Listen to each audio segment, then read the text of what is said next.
La virilité, tragédie en 3 actes. Acte 1, le pacte.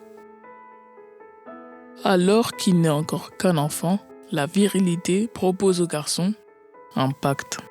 Si tu me jures fidélité, tu obtiendras le pouvoir, la réussite et le respect. L'enfant hésite. La virilité, pour le convaincre, ajoute. Si tu refuses, tu seras rejeté par les autres et personne ne voudra de toi. L'enfant, qui comprend encore si peu de choses du monde et qui a peur de l'inconnu, écoute attentivement la virilité qui lui souffle à l'oreille. Il faut te méfier des autres, mais si tu m'obéis, je te donnerai la force de te protéger d'eux. L'enfant, inquiet, accepte et signe le pacte, sans se douter qu'il vient de se condamner. Règle numéro 1. En tant que garçon, tu n'as pas autant de besoins affectifs que les filles. Règle numéro 2. Exprimer sa souffrance et demander de l'aide sont interdits. Ce sont des signes de faiblesse honteux. Règle numéro 3. Le monde est vertical. Si tu n'es pas au-dessus des autres, tu seras en dessous. Pour triompher, tu devras toujours cultiver la colère et chercher à dominer les autres. Acte 2, l'impasse. Devenu grand, l'enfant se croit libre et protégé. Pourtant, une ombre grandit en lui. Il voudrait pouvoir se sentir lié aux autres, c'est dans sa nature. Mais chaque fois qu'il s'approche, la même chose se produit.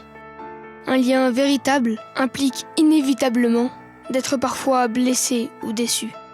Mais quand cela arrive, l'homme qui a signé le pacte entend résonner en lui les mots de la virilité. Dans la vie, il faut être égoïste et dominant, car on ne peut pas faire confiance aux autres. Et l'homme envoûté, au lieu de prendre conscience du piège dans lequel il est tombé, pense que le problème vient de lui. Il se sent soudain faible et naïf d'avoir donné sa confiance. Et puisque la seule émotion qui lui reste est la colère, il l'exprime encore et encore, espérant qu'un jour, quelqu'un comprenne ce qu'elle cache. Acte 3, la solitude. Mais la colère joue très mal ce rôle. Elle prend toute la place et rend invisible la solitude de l'homme. C'est pour cette raison que la virilité a pris soin de la lui laisser. Assourdi par sa propre souffrance, l'homme ne peut entendre celle des autres. Incapable de trahir la virilité, incapable d'admettre sa souffrance, coupé de ses émotions, de lui-même et des autres, il demeurera prisonnier, condamné à une vie d'illusion.